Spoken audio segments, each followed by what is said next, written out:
All right, hello. Terrible news. My normal purple texter has been lost. So I've got a new purple texter. Don't worry, everybody. But this video is about the 6 different types of chemical reactions. So I'm just going to have a look at the purple texter. Oh, it's got a chisel point. Right, let's get going. So this is recognizing the 6 different types of chemical reactions. I'm going to start off with 2 that I think are probably the easiest to pick, and they are synthesis and the other one is decomposition. Now I'm just going to see if the other end of this purple texture works a little bit better. It's very faint, but we'll see how we go. So synthesis is basically means making something. All right, so generally speaking, the easiest way to pick it is you on this side, on your side of your thing, you'll have 2 or more things which will go to be making one thing. Now, probably the easiest way to pick it is that there'll be a plus on this side and there will not be a plus on this side of your actual chemical equation. Another way you could represent it is if you notice a couple of the worksheets and examples, you could have something like 2 dots, for instance. You've got a plus in between them, and they combine to make one thing. And that, of course, is the word synthesis. It means making. Decomposition is the opposite. So decomposition is, of course, breaking something. And so it goes the other way. You have one thing on this side of your chemical equation, and it can go over here to make 2 or more things. Now, sometimes it's 2, sometimes it's more. The majority of the time, it's actually 2, but sometimes you can have more than 2 things. So if you look here, of course, you would have no plus on this side, and you would have a plus on this side of your chemical reaction. You would only have one thing on this side, just like you would only have one thing here on your synthesis reaction. Now, of course, if we looked at our little balls, we would have one thing that was together, a compound, and then on the other side it would have broken down into either its single constituents or maybe 2 different compounds. So that's probably the first of the 6, first 2 of the 6, and probably the easiest to actually see. So synthesis, making, and decomposition, which I would say is, of course, breaking things down. Now, in another video, I'll have a couple of these, or I'll have a look for your booklet. In fact, I might just pause it now, grab a booklet, and I'll show you a couple of these, okay? Okay, I'm back. So you can see here, I've just grabbed one of the chemical equation booklets that we've got. And we're looking along here, of course, for any type of synthesis or decomposition reaction. So if you go up the top, this is obviously not one because we've got 2 things here. We've got a plus, and we've got 2 things here with a plus in the middle. That's definitely not one. Neither, of course, is this one. This one down here has 2 things on either side, so it can't be it. This has 2 things on either side as well. But this one here has one thing that's broken down into 2 things. And so we would say that this one here is a perfect example of a decomposition reaction. Something has broken down into 2 different points. And of course, if we look just underneath it, we can actually see the opposite of that. We've got 2 things that are making something. So this one would be decomposition, and this one, of course, would be synthesis. So we can see here we've got a plus, and we don't have any pluses on this side. And over here we don't have a plus, but we do have a plus on this side. One thing forming 2, 2 things forming 1. So that's a perfect example of both a decomposition and, of course, a synthesis reaction here. So there's 2 of the types of chemical reactions that we have been looking at in class. So what are the other 4? Well, I'm going to do them mostly in pairs or triplets, actually, but I'm going to do this one by itself. And this one, of course, is a very important reaction. It's called a combustion reaction. Now, a combustion reaction, basically, well, to burn something, you always need oxygen, and because oxygen is a non-metal, it'll be in a covalent form, so it'll require a 2 there. And whenever you burn something, you create, of course, carbon dioxide and water. If you've seen the Martian movie, you will have seen him burn this to grow the water for his potatoes and the carbon dioxide needed for the plants to, of course, photosynthesize on Mars. Now, the other thing that will be here, now, before we go on, these things will always be present in a combustion reaction. There will never be, there will never be anything else on this side. It will always be carbon dioxide and, of course, water in a complete combustion reaction. You need O2 to burn something, and generally speaking, you'll be burning some form of what we call a hydrocarbon. All right? Now, it's called a hydrocarbon because, of course, it has hydrogen and it has carbon in it. Hydrocarbon, be a little c. And this will change. Sometimes you may even see some of them that might have, say, I don't know, an O on the end, but generally speaking, they will be a hydrocarbon. So, combustion reaction, very easy to pick because really you're kind of looking for this on one side, and I would always be looking for this, and of course a hydrocarbon. So if we go back to that sheet that we had, let's see if I can find the exact same page again.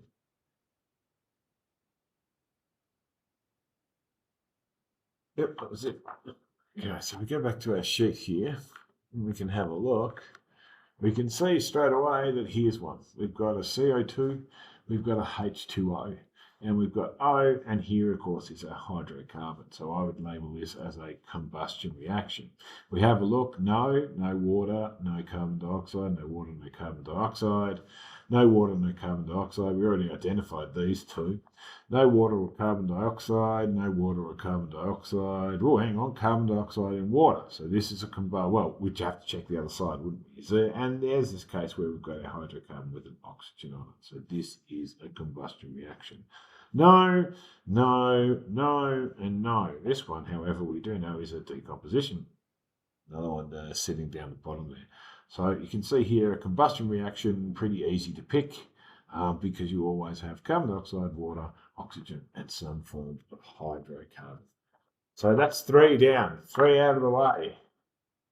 Now the other 3 I'm going to kind of do together because they have aspects of them that help you to remember. So I always call this one a single displacement reaction. Sometimes it's known as a single replacement. So a single displacement reaction is basically where we have one single thing. So let's say that we have sodium. Now notice it's by itself.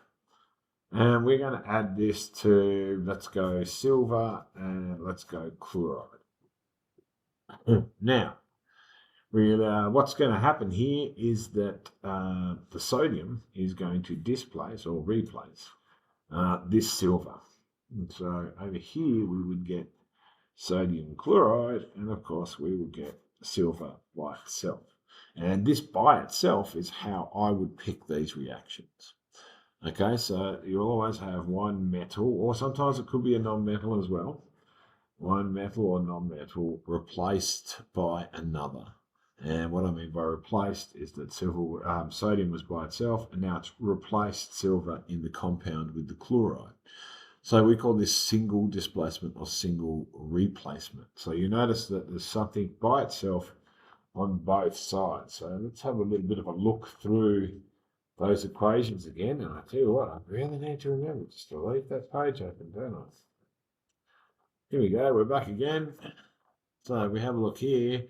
What do I mean by this? Well, if we have a look through this, I can see here, here's one, because I've got iron by itself here, I've got lead by itself, and we can see on the other side that the lead has displaced the iron in this particular equation. So there it is, there is the lead where the iron should have been. So I would name that as a single displacement, so SD or single replacement, depending on how you like it.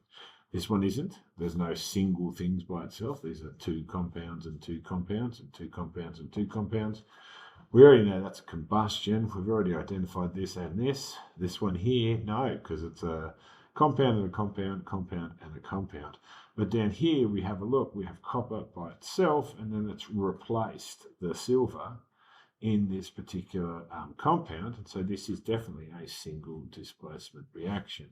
And as of course we look down here, well, this is two things becoming one. That's a synthesis, or something's been made. And here is a really good one where the actual non-metal has replaced in the compound. So there's also a single displacement reaction. Because remember I said it's not just a metal, but it can also be a non-metal as well. So that's one way in which we could probably pick quite easily a single displacement reaction. Now, hang on, we're going to remember we're not going to close it up. We're going to put it over here out of the way, and then we're going to go to the next one. So the next one would be what I call a double displacement. And of course, double displacement means, just like a single displacement, that two things are going to be changed around. So if we had something like MgCl2 plus the lithium carbonate, and that of course, then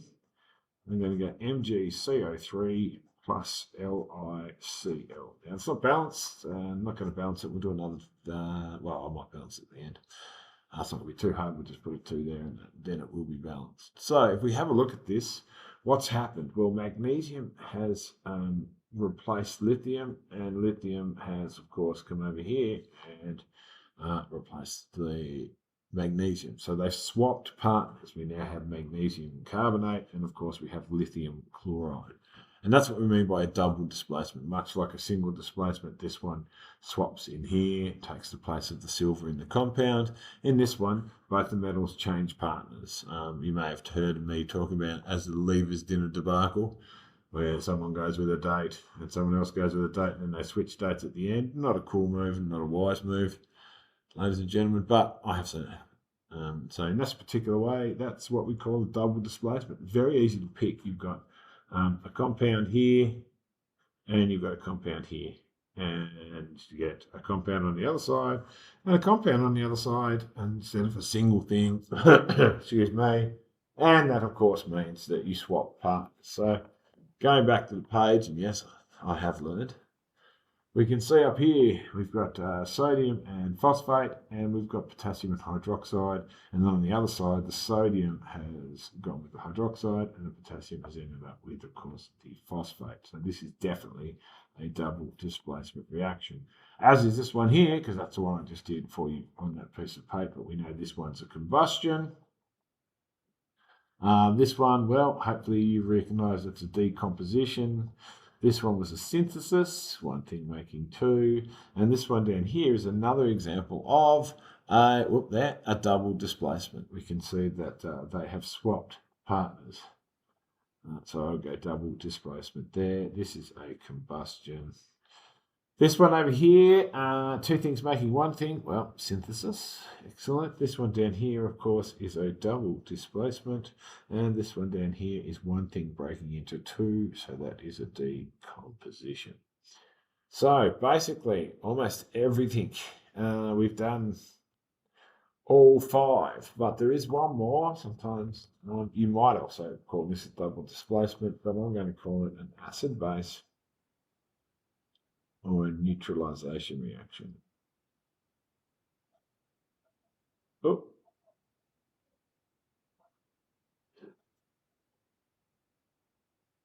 Okay, so that's terrible. It goes all that way. Okay, so any acid will have a hydrogen at the front of it. So this one is hydrochloric acid. And I'm going to add it to a base, which I'm going to call sodium hydroxide. So this is our base, our hydroxide, and this is our acid. So that's our acid, and this is our base. Now, it's called a neutralization reaction because when you add the acid and the base, the hydroxide and the hydrogen from the acid form water. And what then happens, of course, is that, well, what's left? Well, we've got a sodium. Of course, a metal goes first, and we've got a chloride. So we make what's called a salt. Now, that is salt, but in any reaction with an acid and base, this will be called a salt. Not salt, but a salt.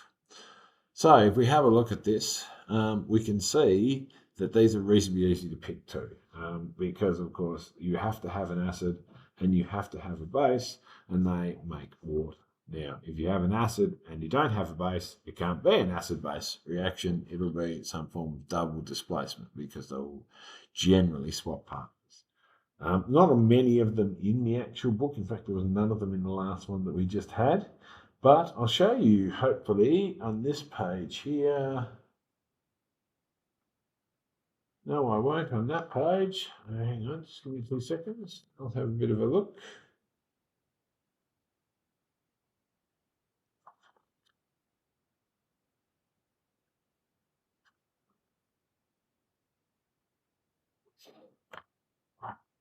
It's always good to be prepared. This gives you time to scurry things down, I suppose.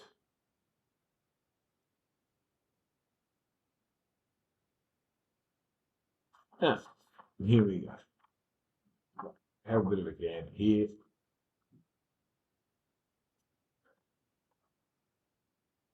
If we have a look at the top, this might be not a bad example here. If you have a look at the top here, you've got an OH, so you've got a base, but we don't have an acid, so this isn't an acid base. This is, in fact, a double displacement, because if you can see, sodium goes with the hydroxide and the calcium comes with the bromide.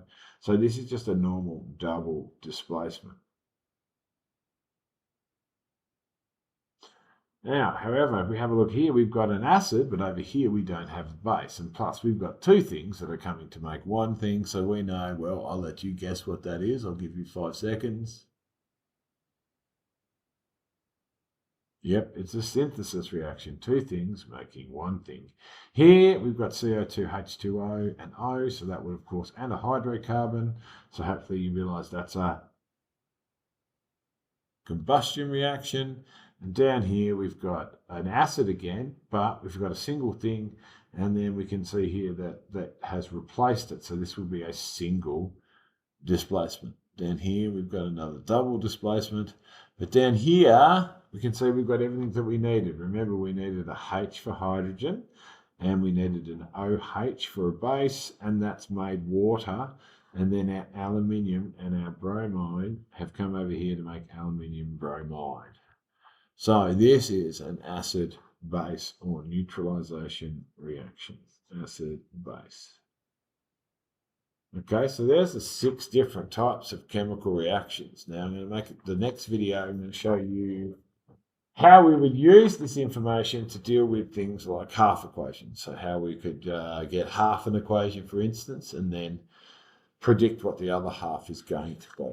Okay, radio, that was a long one. Sorry, kids, but there you go. You asked for it, you got it. See you later.